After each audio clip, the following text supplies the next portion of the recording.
Siang Seluruh, kali ini saya juga masih tetap di kota Jakarta. Dan saya lagi kepingin ketemu sama salah seorang dari kota Pemalang, Kabupaten Pemalang ya. Dia di sini bekerja sebagai editor TV series. Namanya Rinto Kus. Pengen tahu? Ikutin saya terus. Oke Seluruh, saya sudah berada di sini didampingin sama salah seorang editor TV series. Aslinya dia adalah dari Pemalang loh ya. Jadi inilah sosok orang Pemalang yang katakanlah punya ide, punya kesibukan di kota metropolitan, kota Jakarta. Kali ini saya kepingin ngobrol sama dia, kepingin sharing-sharing biar saya juga punya pelajaran untuk bisa terjun ke dunianya. Kalian juga boleh ikutan ya. Oke, Bang Rinto, selamat siang. Ini sudah siang ya. Siang. Sudah siang ya. Sehat ya Bang ya? Alhamdulillah. Sibuk terus apa gimana? Ya, biasa kantor, ngedit. pulang tidur, ngedit, pulang tidur. Nah, itulah kerjaan dari seorang editor seperti ini ya. Jadi nggak ada waktu untuk ongkang-ongkang gitu. Jadi cuman seperti itu. Tapi nggak apa-apa, kita alhamdulillah saya bisa ketemu. Jadi bersyukur saya bisa ketemu sama editor lah ya. Bang Rinto, berarti kalau misalnya dirunut dari sebuah pekerjaan ya, pekerjaan kan Bang Rinto berasal dari Kabupaten Pemalang ya, Iya. Kabupaten Pemalang. Itu hijrah ke Jakarta tahun berapa? Hijrah, oke. Udah lupa banget, udah lupa sih, Berangkat. soalnya kan udah lama banget. Tahun berapa ya? Tahun 2000 atau tahun 90 lupa gitu. Tahun ya 2000-an kayaknya. 2000-an ya, berarti sekitar 20 tahun. 20 Iya. tahun lebih di Iya, Jakarta ya. Kurang lebih seperti. Kurang lebih. Dari awal memang sudah menjadi seorang editor atau gimana? Enggak, justru awal tuh penikmat film. Oh. Orang ngayal sebenarnya. Halu.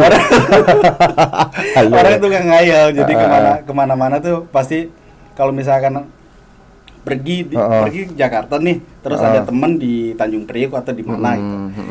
Begitu ketemu, nyari alamatnya itu apa sih, keder apa nggak ketemu. Nyasar. Iya, nyasar. Habis itu lihat bioskop, Nonton. ya lupain semuanya. Gue nonton film dulu. Oh, nonton film dulu baru habis itu nyari alamat lagi. Iya, kalau nggak ketemu ya udah balik, nggak apa-apa gitu.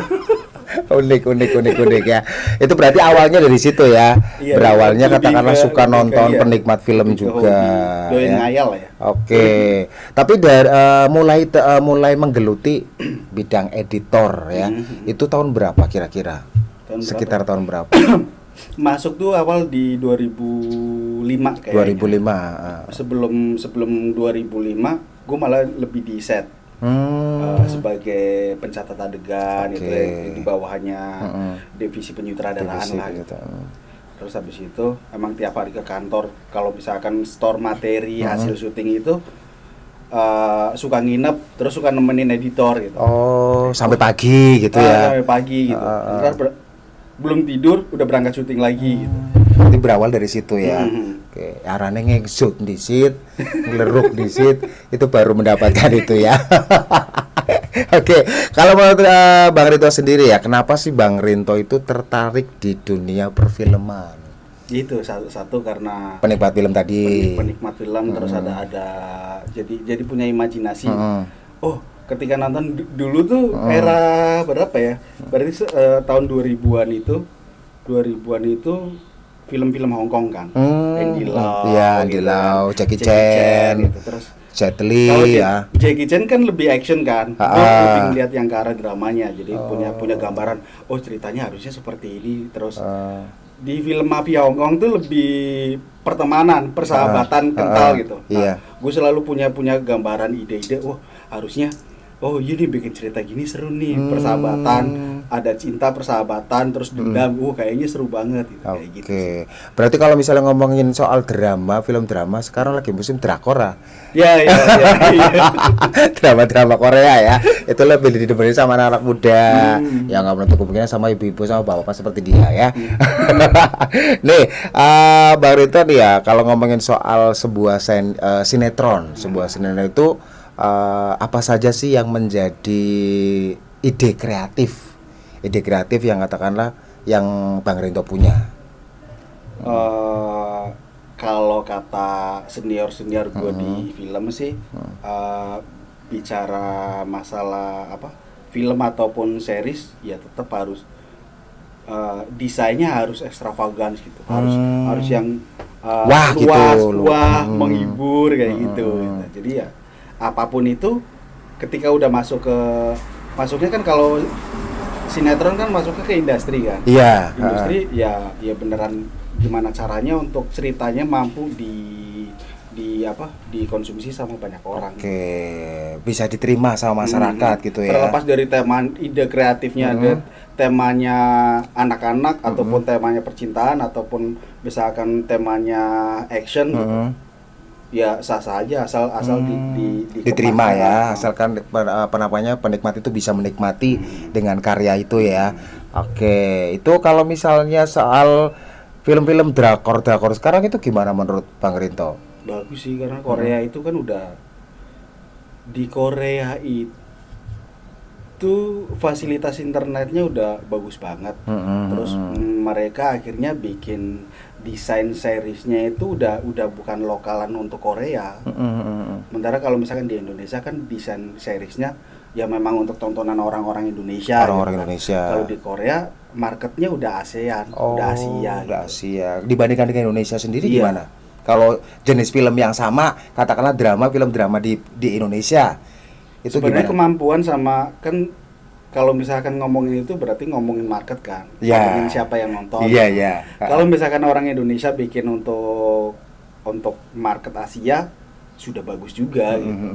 Sudah bagus, kayak misalkan ada temen kan yang main di platform digital lainnya gitu, udah bagus. Cuman kalau memang terkungkung dengan market yang Indonesia yang banyak yang nonton seperti apa ya ini disesuaikan. Tapi kayaknya kalau misalnya ngomongin soal cerita drama, banyak sih ya untuk katakanlah sinetron yang berbau drama. Itu bahkan semuanya ya, sinetron itu drama semua. Itu sebagai gambaran lebih ke Korea apa ke Indonesia itu? Yang mana? Yang ceritanya, soal cerita drama itu. Kalau sekarang sih adaptasi dari ngikut ngekor dari drakor lumayan mulai jalan gitu. Tapi yang Indonesia banget juga ada kan, kayak misalkan boleh itu nggak sih, boleh sebutin gitu, boleh kan? Boleh. Kayak misalkan tukang ojek pengkolan itu kan keseharian dari ini kan, dari masa kita lah, menceritakan Indonesia banget gitu. Iya, ya kayak kehidupan aslinya seperti itu ya. Terus pasca nih ya, kalau ngomongin soal faca sebuah sinetron atau mungkin sebuah film itu, seberapa jauh sih untuk proses pasca produksi mempengaruhi kualitas dari film atau sinetron tersebut? Kalau sebenarnya kalau misalkan secara teori orang-orang film sih, sebenarnya 75% itu persiapan, 25% itu produksi dan yang lain-lainnya. Tapi memang kurun waktunya ada yang lama juga sih, kayak Korea itu bikin ada satu film series kolosal juga itu lumayan panjang juga gitu, untuk pasca produksinya. Untuk film itu ada yang 3 bulan sampai 6 bulan. Spesial sih kalau film besar tuh kisaran segitu, 6 bulan gitu. Sampai 6 bulan, 3 bulan 6 bulan lah gitu. Tapi kalau misalkan film-film yang yang ringan gitu. Gede banget. Biasanya sebulan sih. Sama seperti produksi di Indonesia juga. Kalau sinetron iya. Apalagi kalau sinetron itu hari ini syuting nih jam berapa nih? kan jam 9 pagi jam 9 syuting pagi, sampai dengan malam, ntar sore tayang. Oh, berarti stripping ya, stripping, kejar tayang juga. Kebanyakan Indonesia seperti itu, Bang Rinto. Oh, jadi lumayan loh untuk kesibukan para artis ya. Iya. Untuk kesibukan para artis. Oke, nanti kita lanjutin lagi untuk kesempatan hari ini. Buat semua saja, jangan kemana-mana. Tetap di sini bareng sama ini editor TV series. Biar Korea. Yes. Oke, seluruh kita masih di sini, masih setia, dan saya juga masih ditemenin sama editor ya. Editor TV series, masih ngobrolin soal dunia perfilman, dunia persinetronan. Nggak apa-apa, saya ngerjain dia, nggak apa-apa. Di sini ketemu alhamdulillah. Oke. Bang Rinto, untuk produksi sinetron lah, masih lancar sampai sekarang ya? Masih. Ada kendala atau gimana? Ya lumayan sih, maksudnya masih stripping, masih stripping, kejar-kejar tayang itu ya. Oke. Terus untuk sebuah produksi, sebuah sinetron, kualitas, ini ngomongin soal kualitas Bang Rinto. Kualitas sebuah editing film ataupun sinetron dikatakan baik, bagus, atau mungkin memenuhi standar, disebut sebagai sebuah karya yang layak dikonsumsi publik. Menurut Bang Rinto gimana? Kayak nggak tahu sih itu kapasitas gua atau bukan ya. Kapasitas karena bergerak di bidang film juga, editing juga masih baru juga lah gitu kan. Bukan yang udah keliling-keliling Asia juga gitu kan. Tapi setidaknya punya andil juga. Seputaran gitu.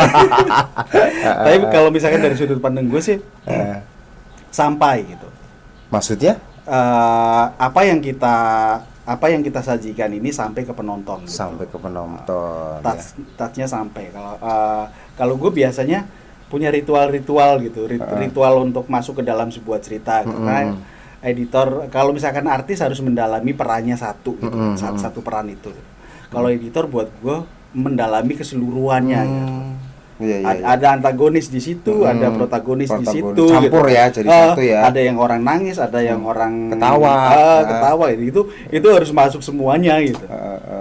Tapi untuk sebuah kualitas biasanya kan Bang Rinto punya prinsip sendiri, punya editing aku seperti ini. Itu merupakan sebuah kualitas yang baik atau bukan gitu? Baik. Itu tadi yang gue bilang, ketika sampai ke penontonnya pasti baik gitu. Berarti baik ya. Versi gue ya. Gue pikir banyak yang sepakat lah ketika memang kita bisa membuat sebuah cerita. Even kadang gini ya udah story di lapangannya berbeda gitu. Terus kayaknya gue pengen bikin begini deh. Nih karakternya nih nggak boleh cengengesan gitu kan. Kayak gitu, itu menjaga sebuah karakter juga satu bagian dari editing yang baik.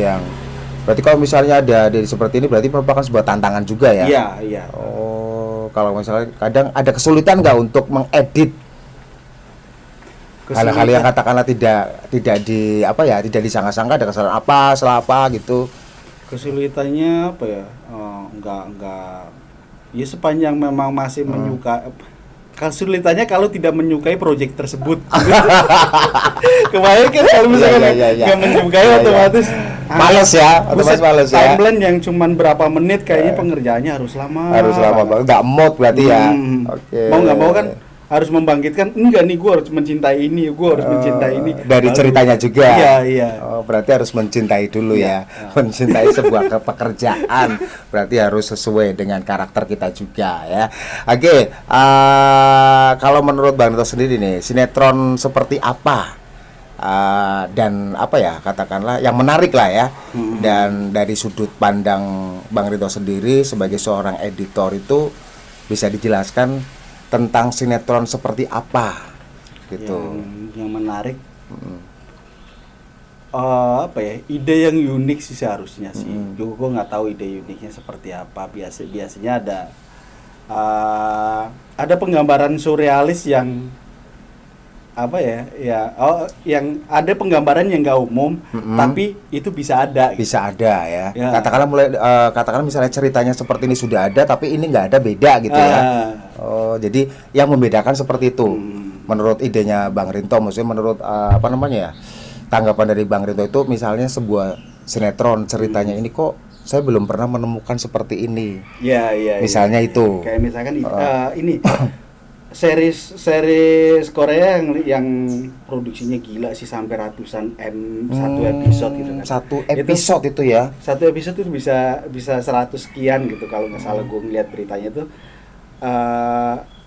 Balik ke awal ide ceritanya nih. Ide ceritanya masuk ke sebuah zaman di mana ini nggak ada sebuah negara gitu, nggak ada negara, terus masuk suku-suku gitu. Ini suku ini terus gabung jadi satu gitu. Ya. Terus mereka menjadi serikat kan. Pada dasarnya itu konsep sudah ada kan, karena sekarang konsep dari negara ini kan udah ada kan.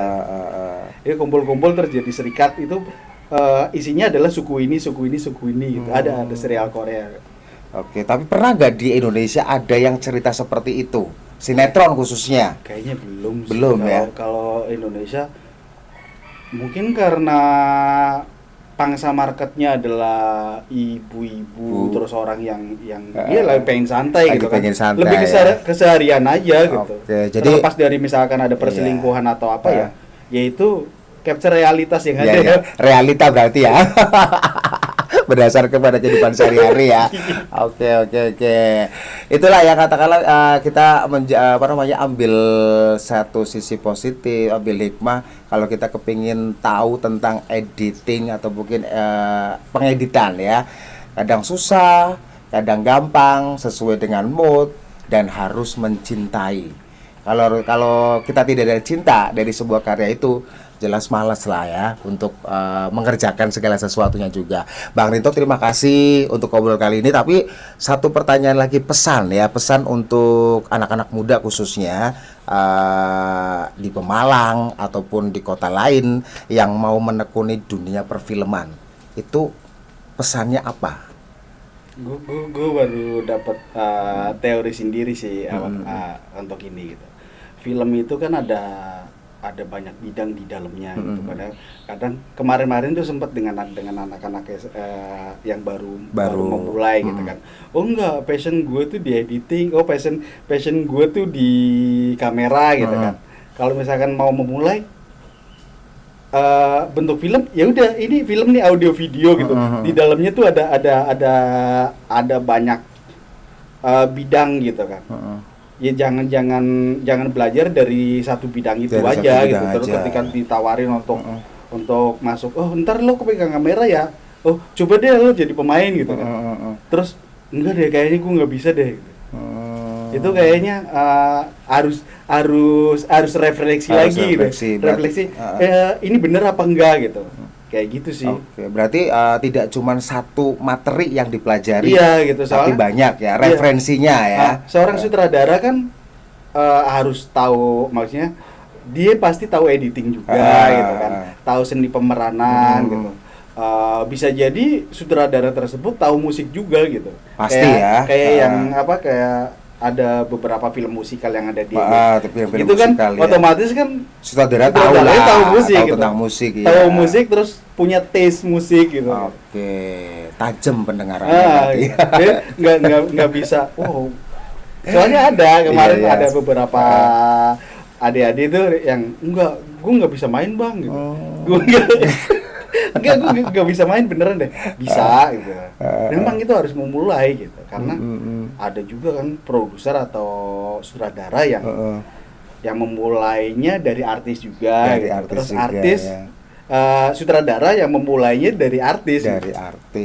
Jadi intinya tetap terus belajar, nggak cuma satu, yang dipelajari, tapi banyak materi yang dipelajari untuk menjadi seorang editor yang handal juga. Nggak cuma di editor aja, tapi dunia perfilman kalau misalnya kepingin mempelajari berarti harus referensinya banyak ya.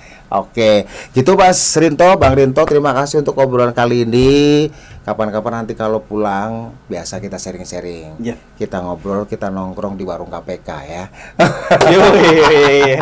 Ngobrol, pasti ketemu banyak orang pasti sih kalau ya. di KPK. Oke, terima kasih Bang Rinto. Matur nuwun sekali, sibuk terus, mudah-mudahan sukses pencapaiannya, prosesnya bisa mencapai puncak buat Bang Rinto. Tadi tosnya nanggung tahu.